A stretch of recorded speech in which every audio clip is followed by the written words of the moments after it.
3 people in 1 car shot at this black Cadillac Escalade. Quando Rondo, a passenger in that car, frantic at the sight. After the murder, when Quando went back to Georgia, what did he immediately do? Dropped his flag? There it goes. What was he claiming? Roll 60 script. What you think the police told Quando? That the Roll 60s set him up? Who you think he checked in with? Roll 60s? With who? Okay, I see where you're going with this. When I was here last time, they claimed my neighborhood to send this music, but they don't really with us until it's a problem. Then they call him. Like Quando Rondo. I just showed envy. Like, you can't call me now. Right now, the search is on for 3 people who police say shot at a Savannah rapper, killing a member of his entourage. It happened in Los Angeles, and cameras captured the aftermath. When Lil Durk got hit with those murder-for-hire charges, a lot of folks had their doubts. But now, with Big U getting picked up, it feels like the whole narrative's flipping. Word on the street is, Durk just allegedly dropped some wild info about Quando's case. And honestly, if you've been paying attention since day one, it doesn't sound that far off from what people have been suspecting. Lil Durk, whose real name is Durk Banks, is facing 2 additional felony charges, including conspiracy. He's accused of conspiring with others to murder a rival rapper in Los Angeles in 2022. Lil Durk's alleged ambush planning. Let's rewind a bit. Back in 2022, Quando Rondo's convoy got ambushed out in LA, and ever since, people have been side-eyeing Durk because, truth be told, he's been tangled up in this mess way deeper than most think. Chicago rapper Lil Durk could be linked to a second murder-for-hire plot, this time in Chicago. Now, the word making rounds is that whole shootout wasn't random. It was rooted in that long brewing tension between Lil Durk's camp and NBA's young boys. And if we're keeping it 100, the roots of this beef go way back. You with anybody that my people, I can't I'm not in with you. Like, if I see you, I ain't saying like I'm from the he. I just ain't gonna King Von's death. Remember in 2020 when King Von got shot outside the Monaco Hookah Lounge in downtown Atlanta? That all went down after a big brawl between Von and Quando's people. And yeah, a couple undercover cops were lurking too. Everybody knows Von and Durk were tight, like real tight. They came up together, ran the streets, got into all kinds of heat side by side. And when Von got killed, the whole thing was caught on multiple security cams. Hold on, you can't move on that. You got it, my fault. Yeah. What a lot of folks don't know is there was almost another shootout that same night. After the chaos at the hookah lounge, both squads rushed to the hospital, ended up at the same one, wild enough, and while Von's body was being moved down the highway, maybe 8 miles out to the morgue, cops were at that hospital already booking Lil Tim for Von's murder. Well, you pull out and you shoot 4 times. Yeah, the gun jammed. Oh, the gun jammed? Yeah. After the 4th shot?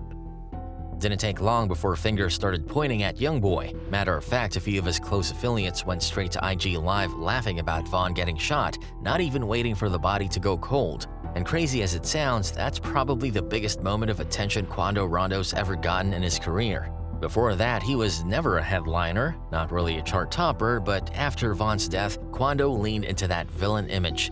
He dropped that track throwing shots about the situation, even filmed the video dressed up like Lil Tim, the guy who pulled the trigger. Nowadays it's like the fans doing the police job. Y'all talk that gangster shit, but quiet. Since then, he's been rocking bulletproof vests everywhere. Can't book a show without it getting canceled. And what really stings is, there was a time when Von and Quando were actually cool. There's even an old video of them goofing around backstage before a show in Atlanta, cracking jokes and roasting Von's ops together. I'm saying though, they are 63rd some dirty going on. I'm talking about, hey listen though man, the on 64, y'all 63rd over there smoking crack and shit. But let's be real, that whole relationship was never built to last. And once King Von got killed, things just kept spiraling downhill. Quando Rondo's ambush. Fast forward to August 19th, 2022, Quando's in LA and boom, his SUV gets ambushed at a gas station.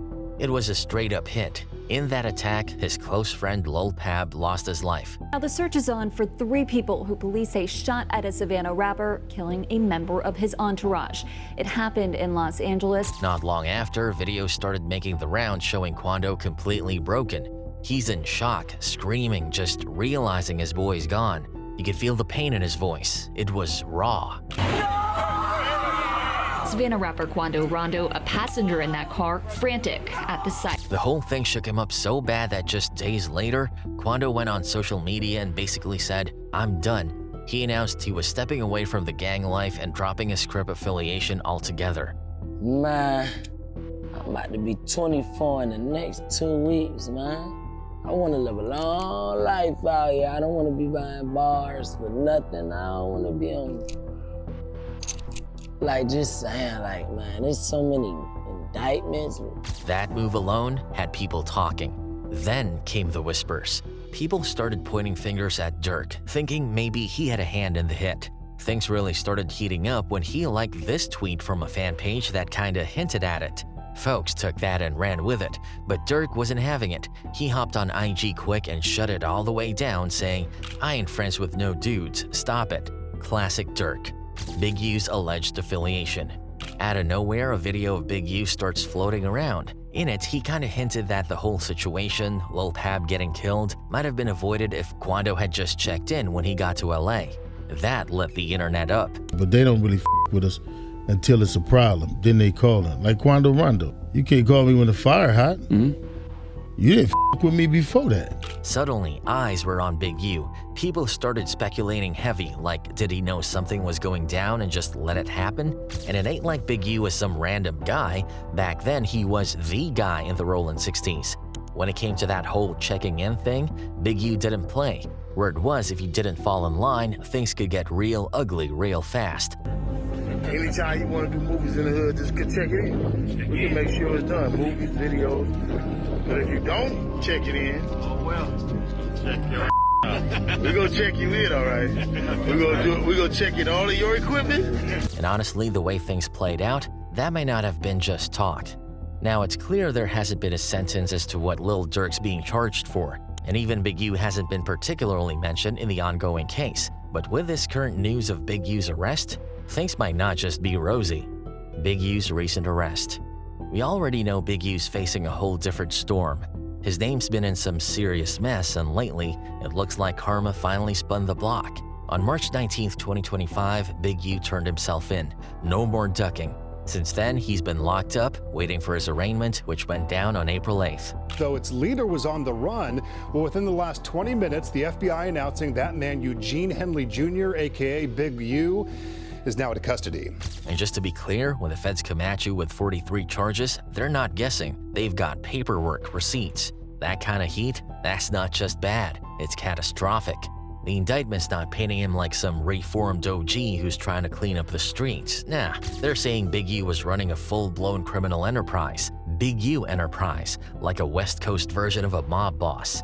The affidavit filed with the criminal complaint alleges that Mr. Henley operated Big U Enterprises, a mafia-like organization that utilized Mr. Henley's stature and long-standing association with the Crips criminal street gang and other gangs here in Los Angeles to intimidate businesses and individuals in our communities.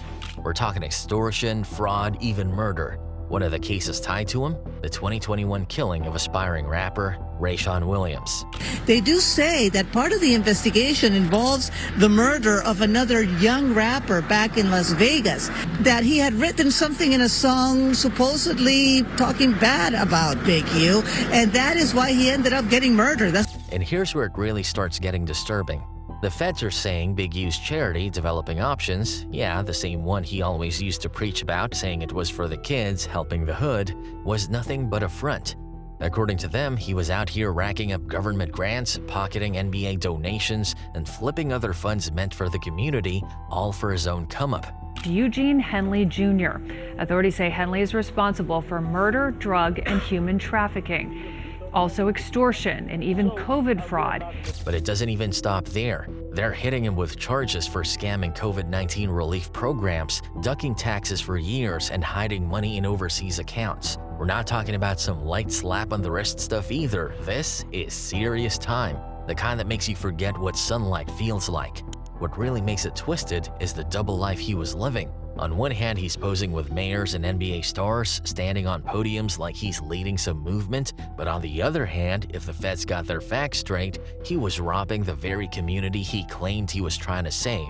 As we speak, people are coming up and saying on the one hand that he did a lot for the community, and then there are those like this woman who say things are not what they seem. If all this turns out to be true, then Big U wasn't out here saving the hood, he was finessing it. Just like he did back in the day, which already got him locked up for about 13 years.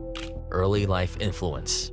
Big U was born not long after his mom moved from Chicago to South Central LA in '66. They landed around 81st and Hoover, which, funny enough, is right where the Crips first started in '69. His dad? Rumor has it he was tied to the Black P. Stone Nation back in Chicago, one of the oldest black street gangs in the US. So yeah, that gang life was basically in his blood, and it followed him straight into the LA streets. Fortunately, I was introduced to drugs through my family, so it was different for me because most of my uncles come from the gang life. He jumped in early, first linking up with a set called AG, short for Arlington Gang. That crew was run by his cousin, Shilly Capone, and eventually AG folded into the Rollin' 60s. From there, it was game on. Even as a teenager, Big U was out here stealing cars, landing in juvie, bouncing between Chicago and LA, always in some kind of heat. Then in '79, one of the longest and bloodiest gang wars in LA history kicked off. Rollin' 60s versus 8 Trey gangsters. By the early 30s, Big U was back in LA on a mission trying to get payback for his cousin's death. And even though he wasn't always strapped, he was known as a beast with his hands. Back then, before the heavy gunplay took over, a lot of those beefs were settled with fists, and Big U didn't back down from any of it. Say come about 6 months into the school year, that's when Tyrone got killed, which had the most impact on Los Angeles, on LA culture. He got killed. The violence in LA just took off. Maybe inside of a year's time, it was maybe 20 murders. One place that became infamous for these wild run-ins was the World on Wheels skating rink. It wasn't even in Rollin' 60s turf, but Big U and his boys would show up just to flex. One of the craziest incidents happened during a Run DMC concert in Long Beach in August '86. According to Big U, they went there with the sole purpose of starting trouble. And that's exactly what happened. A brawl broke out, people got hurt, and it got so bad the LA Palladium canceled the next Run DMC show out of fear things would spiral. Through all of this, Big U was constantly in and out of county jail. Serious charges too, like first-degree murder and attempted murder of a cop. None of them stuck, but every trip behind bars just added to his street legend. He built a rep as a stone-cold enforcer and a natural-born leader. By the mid-'80s, even the FBI had him on their radar. They labeled him as one of the key power players in the Rollin' 60s, someone who'd kill to protect his turf. One article even said he got hit 7 times and still kept going. And when the crack era swept through the city, Big U and the Rollin' 60s went full throttle. So when the cocaine came into the city, the guns came in also. So in LA, the expectancy of life changed. We were always talking about if I make it to 18, if I make it to this age. But it wasn't just the streets he had his hands in. Big U was making moves in music too.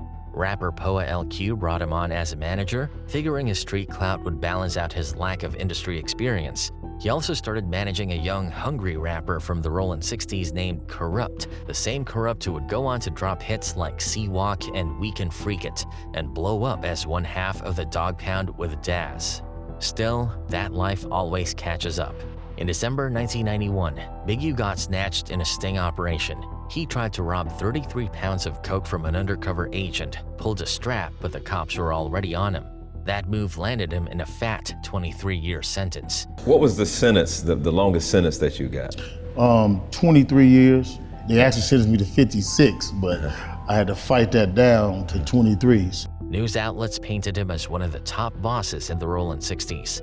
While hip-hop exploded in the 90s, Big U sat behind bars, but his name still rang out.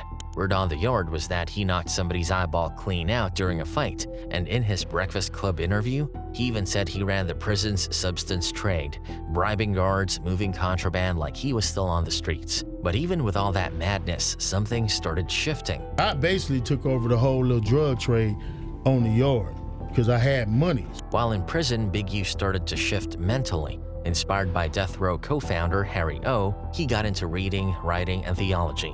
Not a full change, but the spark was there. Meanwhile, Corrupt kept Big U's name alive in rap, shouting him out on tracks like We Can Freak It. But inside, Big U was grieving. His brother, Dry, who worked security for the Dog Pound, was killed outside his studio. When Big U got out, he was free, but carrying a lot. After early jail transformation. When Big U got out in 2004, everybody thought he turned over a new leaf. Instead of jumping back into the same streets that once had him shackled, he switched up and started preaching change. He launched developing options, and on the surface, it looked like he was building something solid, helping at-risk youth avoid the same traps he once fell into. By 2025, the program had reportedly reached over 6,000 people and even got credited for a 90% drop in gang violence. Major names backed it too, including Snoop Dogg. At the same time, Big U was quietly rebuilding his footprint in the music world. Corrupt introduced him to Suge Knight, who took him under his wing. Suge backed him financially, and the two started moving like a real force, powerful, feared, untouchable in certain circles. But Big U's business style? It was giving Suge 2.0, aggressive, cutthroat, and packed with controversy. Some artists he managed flourished, others not so lucky, and that's where Nipsey Hussle's name starts coming up. It's the dramatic last video of rapper Nipsey Hussle, gunned down in Los Angeles. Fresh out of prison, Big U basically followed Suge's blueprint: strong-arm tactics, street muscle, and full control over the talent. Back in '96, he and Mark Bear Claw Martin started Unique Music. Once Big U was free, he began scouting raw talent, and that's how Nipsey came into the picture. Big U played a big role early in Nipsey's career. He helped get Nip on Tupac's posthumous track International from the Pac's Life album in 2006, a major look. Then he backed Nip's first video and the launch of the Bullets Ain't Got No Name mixtape series.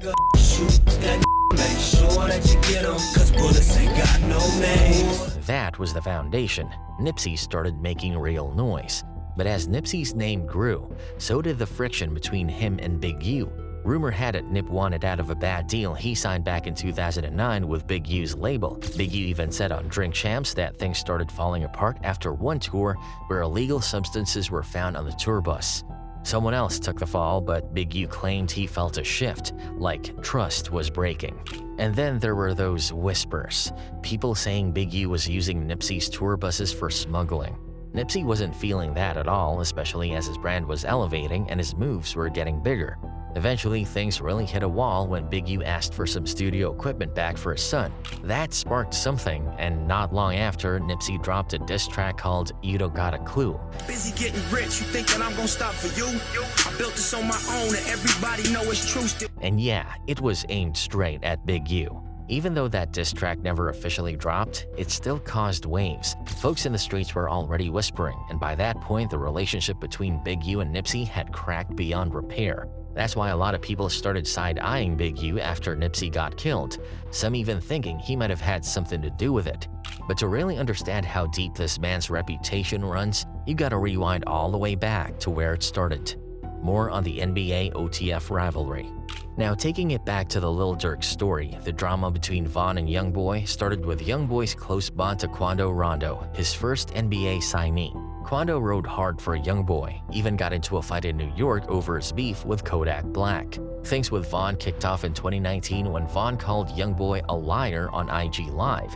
That set fans off. Then Lil Reese said he'd never collab with Youngboy, and the O Block vs 4KT lines were drawn. It got personal when Von was seen with Youngboy's ex, Jania. Von threw shade online. Youngboy clapped back with a track featuring Von's ex, Asian Doll. 600 Breezy jumped in, Youngboy dissed Von's daughter. Von responded on his Welcome to O Block album, especially on Mine Too. Then, Von was killed in a fight with QUANDO Rondo's crew, and fans blamed Youngboy.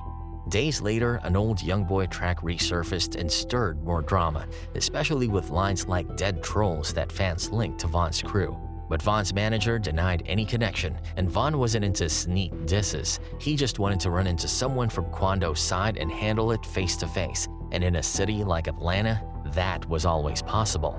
QUANDO Rondo's from Georgia, same as Von and Durk, so them running into each other in Atlanta was just a matter of time. That night, Vaughn had just dropped his album and was celebrating at Club Opium. He was supposed to head back to his Airbnb, but last minute, he switched up and went to Monaco Hookah Lounge, a known hotspot and red zone in downtown Atlanta. Vaughn pulled up low-key, no heavy security, just a couple of guys. He chilled in the car for 30 minutes before his team caught up. Meanwhile, Quando Rondo was already there, asleep in his McLaren in the same parking lot. Wild coincidence, or maybe not. One of Vaughn's guys spots Quando, tells Vaughn, and on CCTV, you see Vaughn jump out and swing on him. Quando's crew gets swarmed. Then, little Tim, Quando's boy, hops out a white SUV and shoots Vaughn multiple times. Vaughn's guy Slutty fires back, hits little Tim once, but his gun jams. Slutty runs and gets gunned down by undercover cops nearby. Another O-Block member, Lewis, gets hit too. Meanwhile, Vaughn's on the ground, shot, and Quando is either trying to help or take his chain. No one knows for sure. Muwop comes in, clocks Quando, and Vaughn's team gets him to a car. But even though the hospital was close, Vaughn didn't make it. Afterward, things heated up. 600 Breezy sped out of Chicago, headed to Baton Rouge. Mimo 600 filmed a video in Quando's hood and even dodged a setup from a girl who had ties to Quando. It was clear everything was set to take a downward spiral. Could Lil Durk truly have things to spill about Big U's alleged involvement in everything that played out in LA that day? Well, only time will tell.